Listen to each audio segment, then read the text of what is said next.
Christmas to you all as we started our Christmas season in the liturgical calendar on Christmas Day, and it actually ends the Sunday after we celebrate the Epiphany. And so during this time of Christmas, or today in particular, we celebrate the feast of the Holy Family, the Holy Family being Mary, Joseph, and Jesus.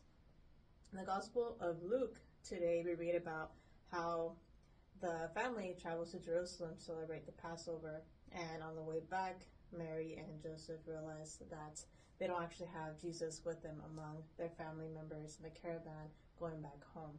It took them a couple days to realize this, but they eventually went back to go look for Jesus, and they were filled with a lot of anxiety because they didn't know where Jesus was. When they finally see Jesus, Jesus tells them, "Don't you know that I should be in my Father's house?" Because Jesus actively listens to the Father's calling, and so what it is that he will be actually doing to learn to grow in the faith and to be able to eventually teach others as he was once taught. And we see two things here. The actual parents, Mary and Joseph, we see that they are filled with anxiety because they don't know what to do, and they don't necessarily have the trust in the Lord that they will maybe find Jesus.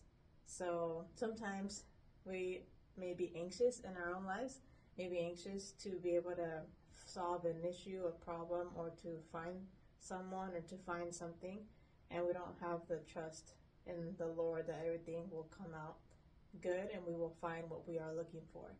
And another thing is of listening. So Jesus actually tells them, in a sense, that like if they don't know that he has been listening to God and what God has in store for him, like he has full trust in the Lord.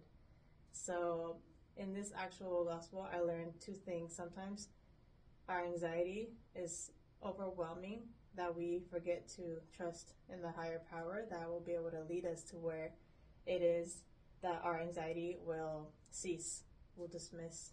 And another thing is, particularly in the Holy Family, we see them as a perfect family, but sometimes our families are not perfect. So how can we be able to grow as a family, whether it be with our own parents and siblings, or with our own personal family, or in our faith community? How is it that we can learn to listen, actively listen to others, and to be able to solve problems that arise just by listening and actually engaging in conversation to grow of the actual relationship that we have with our brother, or to be able to grow in the relationship that we have with our friends or our other members in community. And so how can we be a better example of how the Holy Family tries to mitigate or solve different struggles that they have, but how can we do that as well in our own family? So Merry Christmas and enjoy this time with your family.